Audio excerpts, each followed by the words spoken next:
One of the more interesting problems that Star Citizen has is the idea that you buy a ship on the store. Of course, you can earn a ship in the game, but the reason why Star Citizen is where it is because many people have bought ships.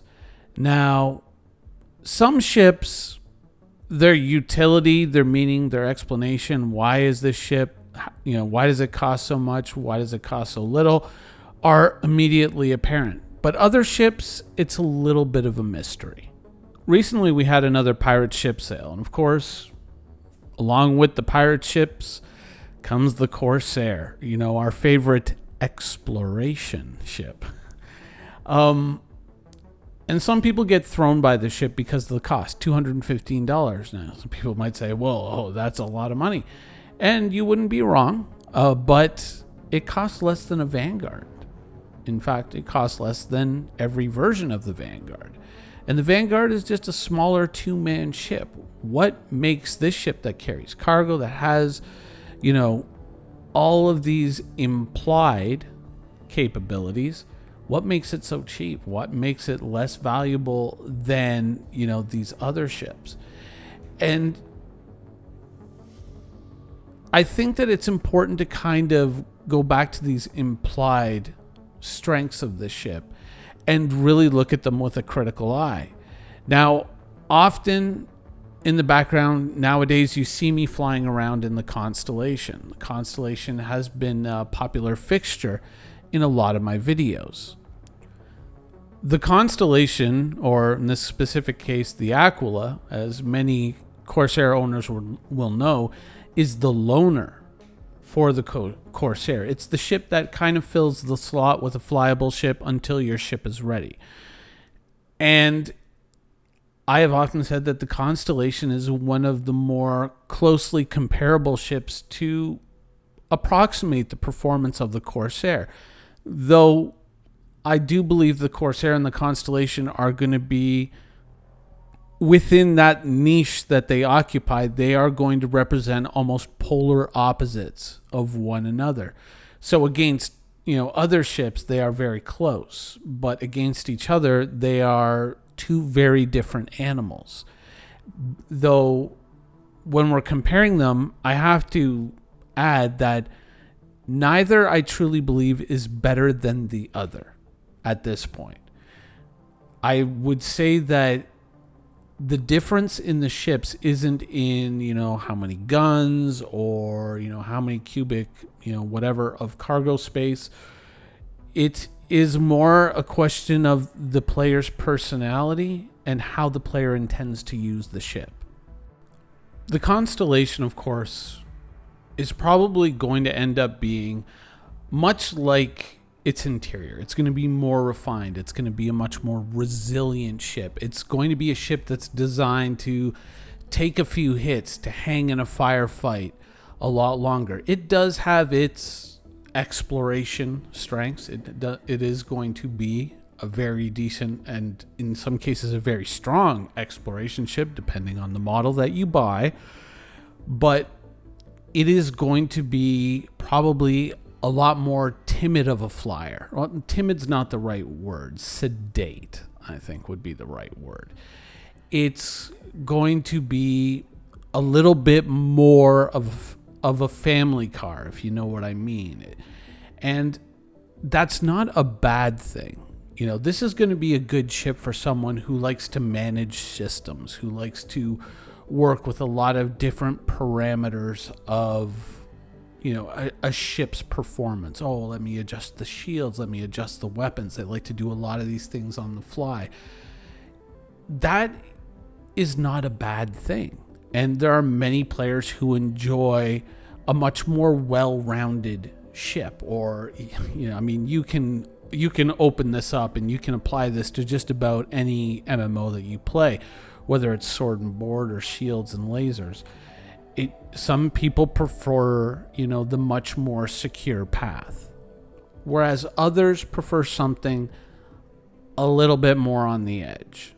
Now, of course, the Corsair, like many Drake ships, is not going to offer the creature comforts and the set dressing that they really are.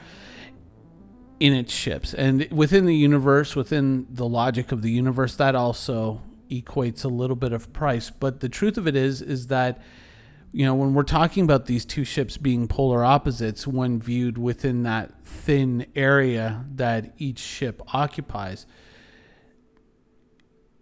the Corsair is probably going to be solidly the faster of the two. And some people might look at it and say, well, you know, the Connie has 4 engines, the Corsair has 2. And I mean, an argument could be made that, well, the engines on the Corsair are fairly large compared to the size of the ship. But I think that a lot of that speed, that maneuverability, is going to come from the fact that the Corsair is more than likely going to have next to no armor. And it is going to be a much more thinly shielded and less armored ship than the Constellation. And for many players, that will be, you know, the last nail in the coffin. They'll say, nope, I'll go with the Connie. But other players will look at that and they'll say, okay, I see this. Now, if I see the other half of the equation, I'm very interested in it. And the other half of the equation is, of course, armaments.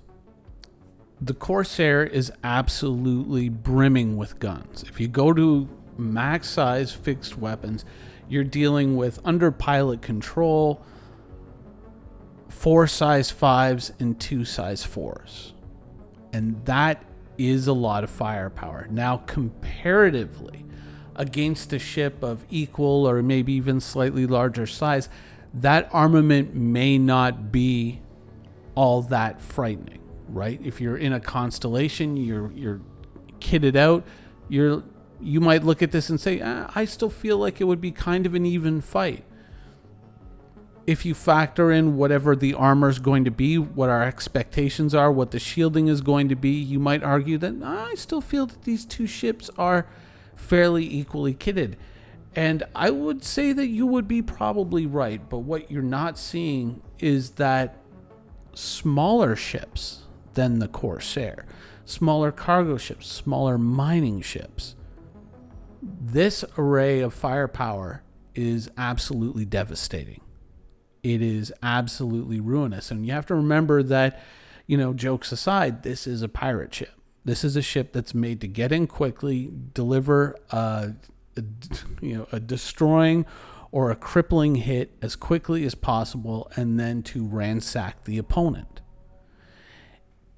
It is going to have meager facilities to support other types of mission profiles, but this is its main purpose in the Star Citizen universe. So if your focus is that type of gameplay, whether against NPCs or players, this is obviously going to be, for these specific tactics, a very strong ship. Whereas the Corsair is much more broadly applied and is going to do better in a much wider array of duties and tasks within the Star Citizen universe.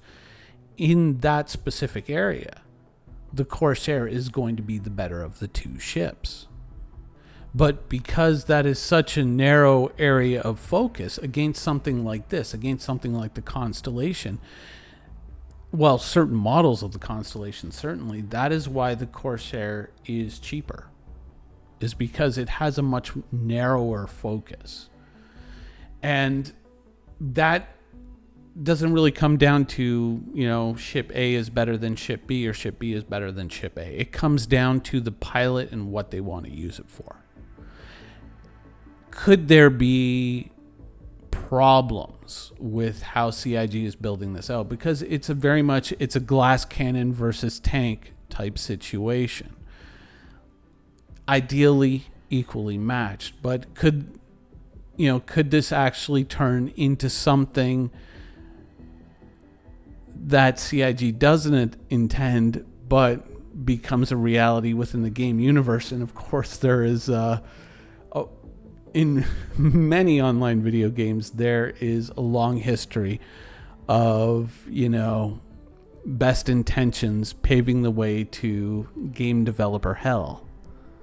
There's a funny quote in a Tom Clancy book in reference to certain political regimes that did not survive the end of the 20th century, which was, you can't deny a sunrise. you can't hide a sunrise from the people, right? And the truth of it is that Star Citizen is in its development stages largely representing the idealization of what the game developers want to exist in the universe. In actuality, it will proceed a lot like many online universes have. Players are going to start to gravitate towards certain things. Players are going to start to see patterns of success in certain areas. For miners, it might be a certain combination of ship and equipment. For cargo haulers, same thing. Combat pilots, the exact same thing. Certain ships are going to invariably line up with these ideals, and these are going to become the meta ships, the strong ships, the ships that everyone looks at and says, oh, if you want that, if you want to do this, you got to get this ship. And we've already seen it in the game. We already know that this is the thing. Oh, you want to become a dogfighter and arena commander? You want to go top tier? What ship do you need to have? Better start with the Gladius. Arrow's pretty good too. And there's always that rumor that one day the Buccaneer's going to sneak in there. But ships in many different fields are going to work out the same way, and the Corsair is kind of positioned to be the same thing. So here's a quick prediction of how things are going to play out. Now, chances are, here we got a Park Corsair. There are probably quite a number of players out there who have this thing in their hangar right now, who see it for what it is and are like, oh yeah, I want that. And they have this ship in their hangar. You might have one or two members of your org that have this ship. Maybe you're not convinced. Maybe you don't really know what's going to happen. But these players are going to figure out, okay, I'm going to build this ship a certain way. Instead of worrying too much about, getting the strongest shields, I'm maybe going to focus on shields that have the lowest signature. Instead of maybe getting the more fuel-efficient engines in terms of hydrogen consumption, once we get to that level of depth, they're probably going to think more about, I want an efficient quantum drive, but I want fast, non-quantum engines. I want something, I don't care if it eats up a lot of fuel, I want to make this ship fast. They're going to look at the guns, and they're going to look at the problems of capacitor and power capacity and power delivery from the power core, and they're going to think, okay, how much firepower, what's the maximum amount of firepower I can get out of a capacitor? I'm not talking about sustainability, being able to fire my weapons endlessly or as close to it as I can possibly get, but I'm talking about pure burst firepower. How much power can I get out of these guns, and how much damage can I do? And when they look at those calculations and when they look at those numbers, they're going to go, okay, there's a hit point range that I want to work with. They're going to start looking around at all the ships that fit within that hit point range. Shields and a little bit of the hull. Now, it's not going to be the most agile ship. It's not going to be the most accurate ship, especially for beginners. Wielding a weapon like this is going to take some time and take a lot of practice and take getting used to.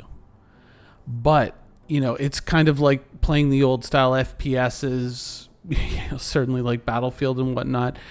If you practiced using the RPG long enough, you could almost become a sniper with the RPG or the grenade launcher, and you would go from never killing anybody to being able to pick somebody off at the top of a building with an RPG on the run.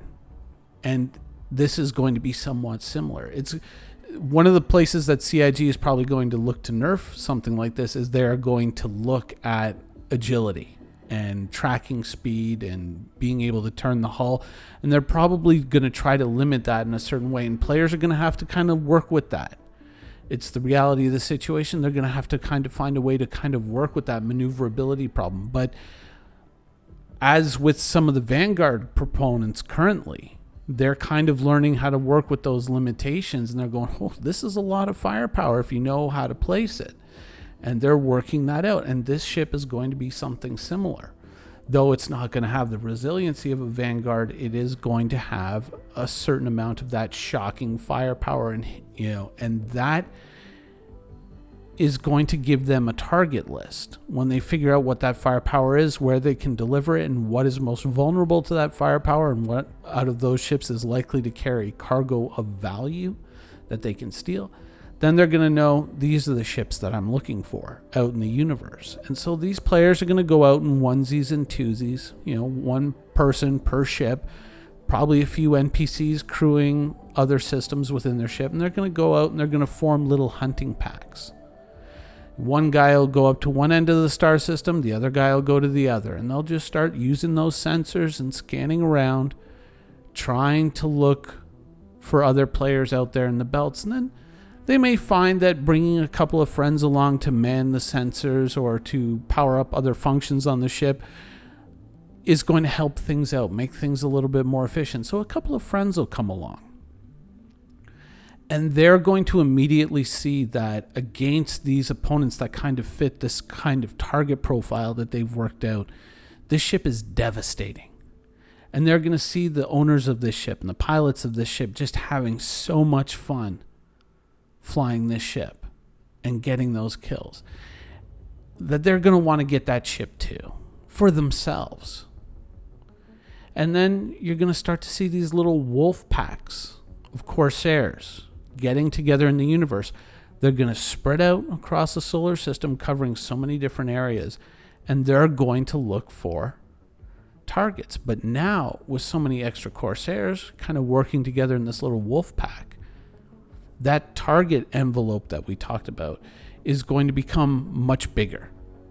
Now, some people might rightly point out that at some point CIG will step in. They'll start to see the trend forming, and they'll come in with their game developer expertise, and they'll say, 25% to Corsair capacitor, 10% nerf to Corsair, maneuverability. Things like this. And they're like, okay, we got them. We solved the problem, but they didn't. Because the behavior has now become established, and the success isn't dependent on the ship stats anymore so much as it's dependent on that learned behavior, on that wolf pack behavior. You might say, that's not going to happen. It happens in every online video game since they were invented. Players very quickly form into gang squads and they start to do their thing. And whether their targets are players or whether their targets are NPCs, this is what's going to happen. And there's really no nerf other than making the ship completely unusable or unplayable that will change that. And this is a ship that is ideally built to enhance that behavior. It's never going to be a duel of shields versus guns or anything like that. It is going to be this thing. It's not going to be like a squadron of Connies versus a squadron of Corsairs. Who will win? Watch my YouTube video to find out. That's never going to be the equation that needs balancing or needs solving. It's going to be 5 Corsairs or 10 Corsairs versus an Orion, or versus a Caterpillar, or versus like any large industrial ship. And the Corsairs are going to come out on top because they're going to have the advantage of speed, they're going to have the advantage of firepower, and even though their defenses are quite limited, when they work together as a team, that firepower is going to be absolutely devastating. And once that behavior is established, it's over. Like, that's it. It's done. The only way you could stop it is you could remove the ship from the game. And you know what? If you did that, they would go to the next closest thing and they would start using that. And that's why you can't really close Pandora's box. And the problem is, some people say, they'll nerf it before it gets out. It's too late. You've already sold it. If you start taking things away from it now, you're going to have a riot on your hands. And they'll look at it and they'll say, it's got limited shields, and we'll do something about the maneuverability and the armor. It's not as attractive as you think. Buy more Connies, buy more 600Is, but we all know how this plays out because we've all played in online game worlds before, and we've seen this behavior every single time.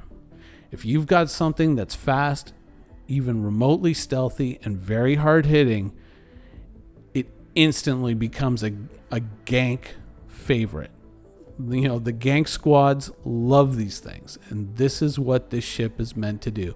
For a single player, it's going to be fun. For groups of players manning these ships, it's going to be a riot. Minion, what do you know? This is like all your videos, just the ramblings of an internet crazy person. For so many people to jump on board with a ship like that, for so many people to just kind of go, hey, I'm going to get one of those. Hey, I'm going to get one of those too. For something like that to happen, I mean, the ship would have to be what? Cheap? Thank you for watching. So if you want to keep up with the latest and greatest in Star Citizen and Squadron 42's development, please follow us on our social media channels. See you soon.